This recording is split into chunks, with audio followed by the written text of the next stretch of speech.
Très chers amis, Shabbat Shalom, et dès à présent, Purim approchant, donc je vous souhaite Purim Sameach, une très belle fête de Purim. Il faut savoir que ce Shabbat, Shabbat Zachor, ainsi que le jour même de Purim, et la veille de Purim, qui est le jour du jeûne Ta'anit Esther, ce sont des journées très très importantes qui ont une force spirituelle, qui sont chargées d'une force spirituelle particulière. Il est bon donc de prier, de beaucoup prier, de prier très très fort, avec beaucoup de ferveur.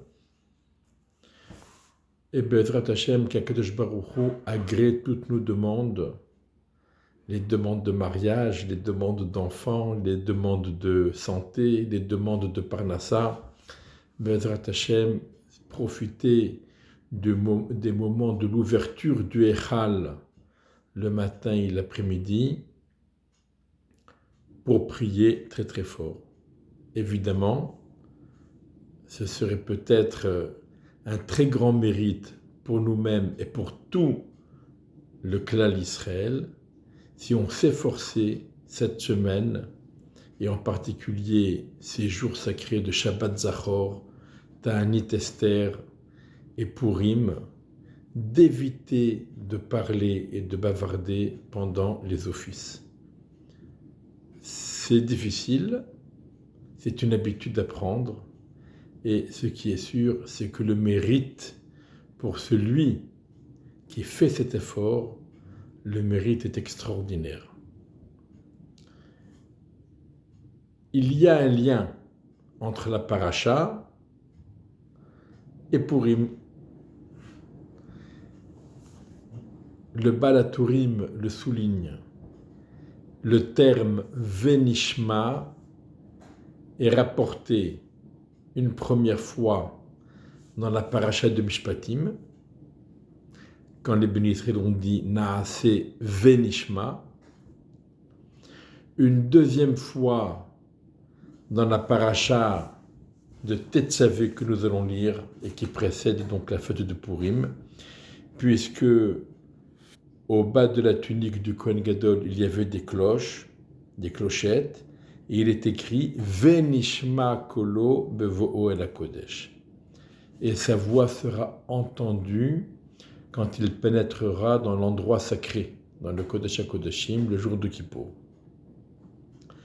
Et enfin, dans la Megillat Esther, il est écrit Venishma pidgam hamelech vedato.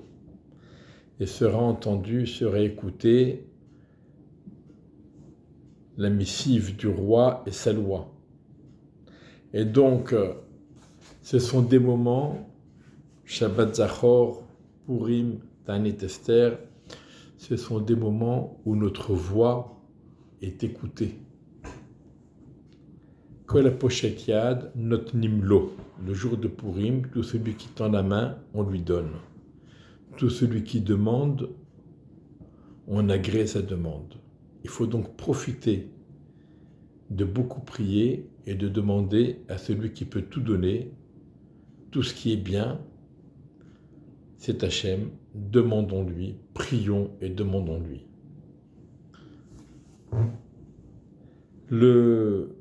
La paracha, le Baal HaTurim, nous fait remarquer dès le début de la paracha que dans cette paracha que nous allons lire, Tetzavé, le nom de Moshe n'apparaît pas. Et il est bon de faire remarquer que dans toute la Torah, il n'apparaît pas dans 18 parachutes. Donc tout le Sefer de Bereshit, avant sa naissance, puisque dans le livre de Bereshit, il y a 12 parachutes. Ensuite, dans la paracha de Tetzavé, ça fait 13. Et dans le livre de Devarim également, il y a 5 parachutes où le nom de Moshe n'apparaît pas. Et en contrepartie, dans la paracha de Pekoudé, il est mentionné 18 fois. Mais pourquoi dans cette paracha le nom de Moshe n'apparaît pas. Certains disent parce que Moshe il a dit Mechenina misifrecha asher katavta. Après la faute du veau d'or, Akadosh Baruch Hu a dit à Moshe, donc cette faute-là on la verra dans la paracha suivante, Akadosh Baruch Hu dit à Moshe, laisse-moi exterminer ce peuple et je ferai de toi un grand peuple. Bien sûr, Moshe n'a pas accepté, il est intervenu jusqu'à dire à Akadosh Baruch Hu, si tu n'acceptes pas de leur pardonner, efface-moi de ton livre. Et il y a une discussion entre le Ramban et Rashi. Est-ce que Moshe a voulu dire efface-moi du Sefer Torah, du Chumash, ou bien il a voulu même dire efface-moi comme si je n'avais jamais existé dans ce monde-ci. Quoi qu'il en soit, Moshe était prêt à une annihilation totale et complète de sa personne pour sauver les Bnei Israël. Et c'est pourquoi, nous dit le Baal HaTurim, qu'il est lat tzaddik afelu atna yiba'a. Lorsqu'un tzaddik, il maudit, même s'il le fait sous certaines conditions, malgré tout, ça fait un impact, et c'est pourquoi le nom de Moshe n'apparaît pas dans cette paracha. Pourquoi dans cette paracha précisément, et pas dans une autre? On ne nous le dit pas pour l'instant, et on va essayer de le comprendre. Certains disent parce que Mechinina misifrecha, Sefer Kaf, la 20e paracha. Et la paracha de Tetzavé, c'est la 20e paracha. 12 dans Bereshit et 8, c'est la 8e du livre de Shemot, ça fait la 20e paracha. Certains disent parce que dans cette paracha, il est question de l'intronisation de Aaron à Cohen. Et nous dit le Midrash, Moshe, ça lui faisait mal. Qu'est-ce que ça veut dire ça lui faisait mal? Est-ce que Moshe était jaloux de Aaron? Au contraire, Moshe a refusé dans l'apparition du buisson ardent, le Séné, lorsqu'Hachem a demandé à Moshe de prendre la tête du peuple d'Israël et de les faire sortir d'Égypte, Moshe a refusé par égard pour Aaron qui était son grand frère et qui jusqu'à présent officiait de prophète et d'intermédiaire entre le peuple d'Israël et Akadosh Baruch Hu. Alors comment imaginer que maintenant Moshe souffrirait et ça lui ferait de la peine et du mal de voir Aaron devenir le Kohen Gadol? Alors certains commentateurs expliquent que c'est pas ça qui faisait du mal à Moshe. Ce qui faisait du mal à Moshe, c'est pourquoi tu me demandes à moi d'aller de lui annoncer. Dis-le lui directement. De la même façon que tu es venu directement me demander à moi de devenir le chef, le guide, le maître des Béné Israël, eh bien demande à Aaron, mon grand frère, directement d'être le Kohen Gadol. Pourquoi passer par moi? Le fait de passer par Moshe, cela pourrait blesser Aaron.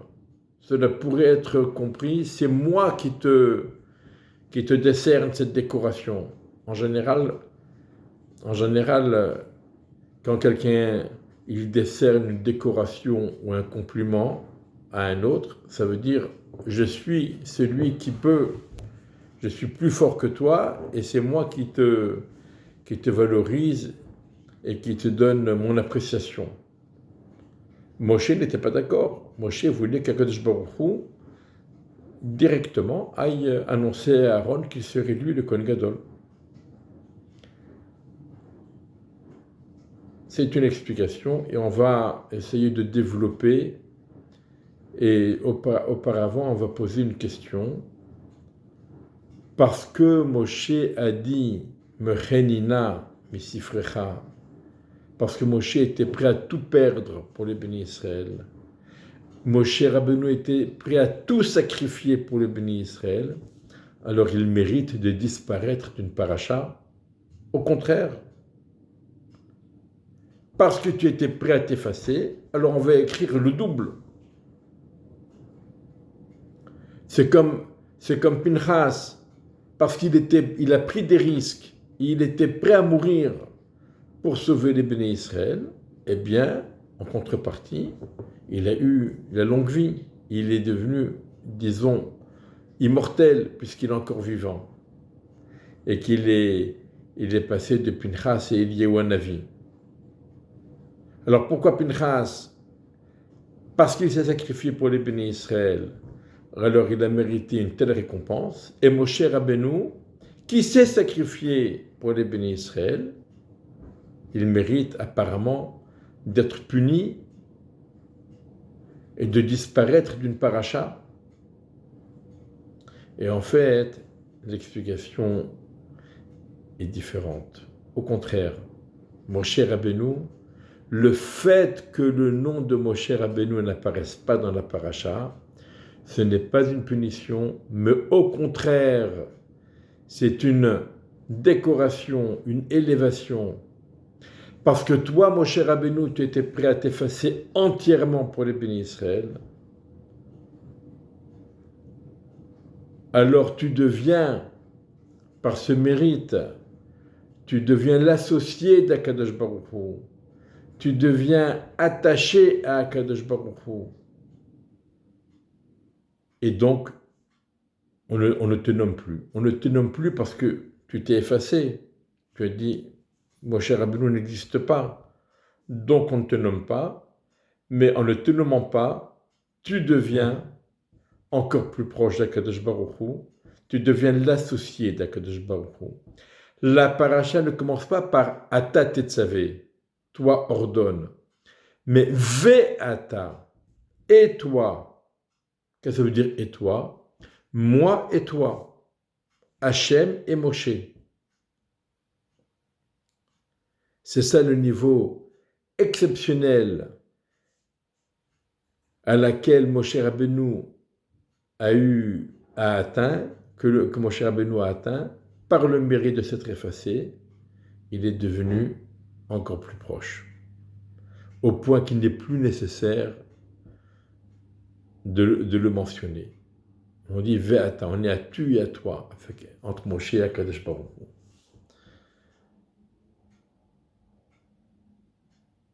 Que cela nous serve de leçon.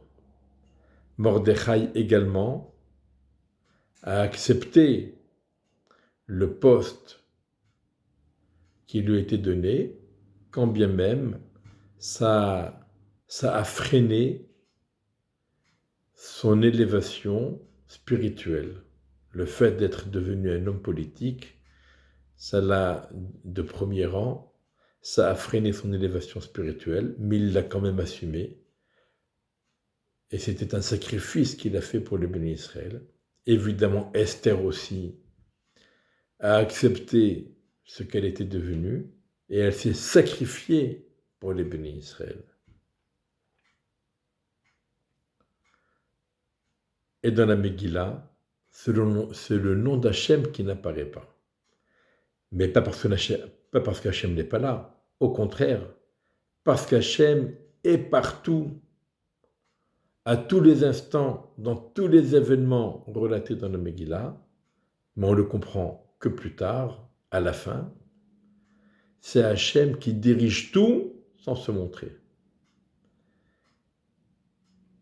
Je me rappelle d'un Dvar Torah où le Rav qui parlait disait, puisqu'Hachem dit V'shachanti betocham, je résiderai en vous. Alors combien de place il faut laisser pour Akadosh Baruch Hu? Il répondait, Akadosh Baruch Hu, il prend la place qu'on lui donne. S'il n'y a pas de place, eh bien il ne vient pas, il tourne le dos, il s'éloigne. Et plus il y a de la place, plus on fait de la place dans notre cœur et notre esprit pour Akadosh Baruch Hu, plus il est présent en nous. V'shachanti betocham. Moshe Rabbeinu s'est effacé devant Akadosh Baruch Hu. Il a laissé toute la place à Akadosh Baruch Hu. Ve'ata tetzaveh et beni Israël. Et toi, moi et toi. Que cela nous serve d'exemple et de leçon, et qu'Akadosh Baruch Hu nous accorde en ces jours sacrés tout ce que nous demandons et qui est pour notre bien. Shabbat Shalom Umvorach, Purim Sameach, Afreilach Purim.